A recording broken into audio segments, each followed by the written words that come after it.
DeSantis is going after Trump like never before. This is a CNN story. Let's see here. So, Florida Governor Ron DeSantis, now a candidate for president, has openly criticized former Donald Trump, calling him fiscally irresponsible, a supporter of amnesty for undocumented immigrants, and blaming him for destructive COVID-19 policies. DeSantis aims to flex the powers of the presidency like never before, intending to fire Trump's handicapped FBI Director Chris Wray on his first day if elected. He believes Trump has changed since his 2015-2016 campaign and asks questions. I don't know what happened to Donald Trump. DeSantis, by the way, that's a very good strategy. DeSantis plans to push the limits on the executive branch using his knowledge of the Constitution, leverage points, and the true scope of presidential powers to accomplish his goals. He wants to discipline the bureaucracy, dispel the notion of independent agencies, and issue pardons for cases involving political targeting of weaponization. So check this out. That whole concept of I don't know what happened to Donald Trump of 2016, 2015, he said the other day, one of the things he's been talking about is Trump keeps going further left. Oh, yeah, Trump keeps going further left. I actually think that's powerful to make that statement. And it shows in Florida, dead heat race between DeSantis and Trump.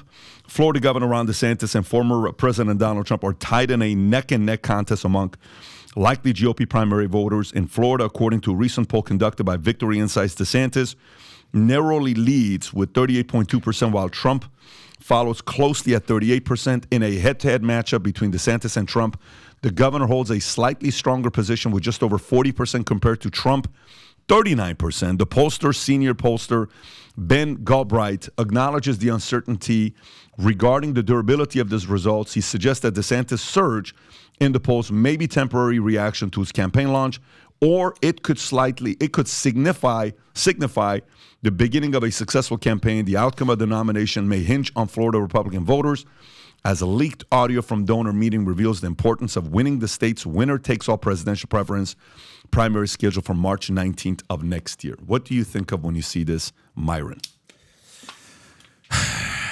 It's crazy, man, because it's going to cause divide. I think the thing is that, DeSantis obviously is very, people love him down here in Florida, but I don't know if the rest of the country knows about him like that. So, yeah, I wish they would collaborate and work together and, take over the Biden administration. But, that's not going to happen because now at this point, it's kind of in the Court of Public Appeals and they've been making fun of each other and, Trump's been poking fun at him. So, yeah, we're past that. But Myron, do you think that they can't do what the Democrats do? We talked about this the last podcast.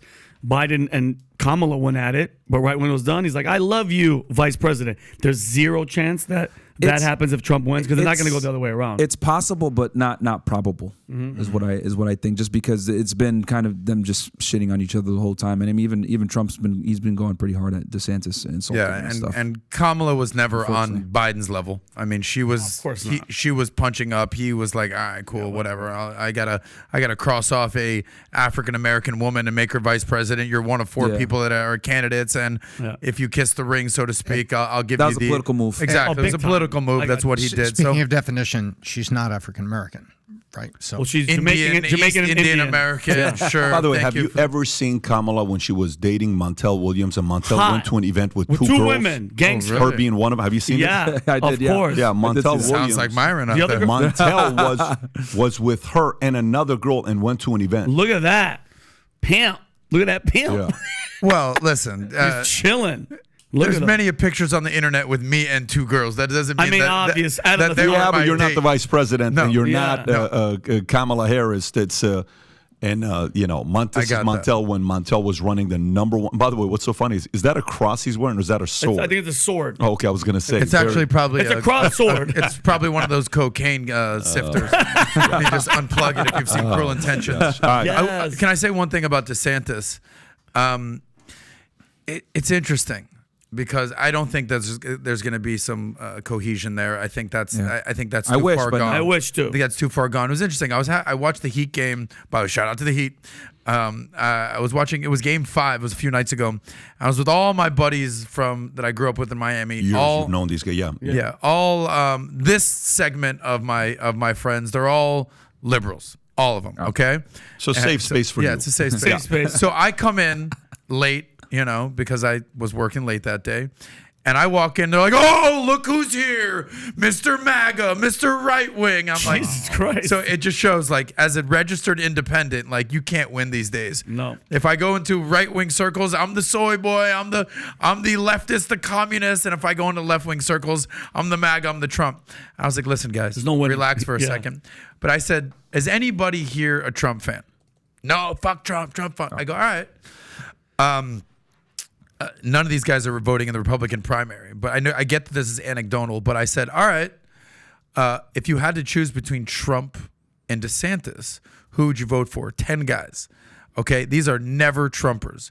What do you think the results of my internal poll was? 8-2 DeSantis. I was going to say Okay. 7-3. 6-4. 7-3. DeSantis to Trump.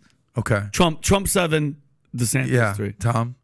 I'm going to go also 6-4 DeSantis. It was split down the middle. Oh, God. 5-5. So just for some perspective, these guys who never... I have to meet these guys Yeah. to know who they are, because at this point I'm not sure You're they not all hate convinced. Trump the Yeah, way yeah, you yeah. pinned I'm it. telling you, they do, Yeah. and they would never in a million years vote for Trump. But that's in their mind how low DeSantis is, Well, and they're all Florida, Miami-Dade guys. But you know, Well, if you think- DeSantis is popular here in Florida, but I Big just time. don't know if the rest of the country is gonna, it knows who he is or cares. Obviously Yeah. Trump is the more polarizing figure. Right. He's, he's more marketable, right? And Trump did a fantastic job when he campaigned before "Make America Great Again." Because he's a businessman at the end of the day, and he understands that being a president is advertising. Making fun of Hillary, lock her up. Crooked Yeah. Hillary, etc. Like all these memorable moments. Do you have any of these like memorable moments with some Not of these even other close. guys? Like Obama when he campaigned, change, right? Like he Yeah. was real big on we're Yes, gonna we go can. ahead and Yes, we we can. can. So the presidents that typically win, especially in this social media age, are the better marketers. And you may- and you and may- go ahead. they say that for every business you either have a product problem or a marketing problem. I think we know what Ron DeSantis' problem is. It's Yeah. a marketing problem. And Trump don't got that problem. Yeah, dog. and Myron made a good point because like the country doesn't really know who DeSantis is. Yeah. But the left has put out those little markers of "Don't say gay bill. He hates gays." And the NAACP just put out that thing that said, "Warning: Don't come here because they're actively going after black people." It's like, come on, bro. Like, so the country knows of him as being Florida, as being like a Nazi. Don't come here. You know what I mean? And all these polls that are behind all of this is right now what we have is they are pop activity polls, right? You have a little activity and you have a pop. You have a little activity, you're going to have a drop. So you're going to have a little activity pop, little activity drop. And that's why Victory Insights pollster Ben Galbraith was saying, hey, we really don't know about the durability of the poll. What he's saying with the durability of it is like, hey, 3 weeks from now, somebody's going to make a little verbal gaffe and then it's going to pop the other way. Americans aren't going to wake up and be really pollable, mark my words, until the morning after the Collegiate National Championship game. Oh, wow. That way, all New Year's is over, all the and games is football is done. over, and we are into the serious part of the year. I believe we're going to be in the recession there, and the people are going to wake up and go, "Wait a minute, we really have to do this." And you're going to have Iowa, South Carolina, New Hampshire lining right up. Until then, we're going to see pop and drop, pop and drop, pop and drop. So if you like this clip and you want to watch another one, click right here. And if you want to watch the entire podcast, click right here.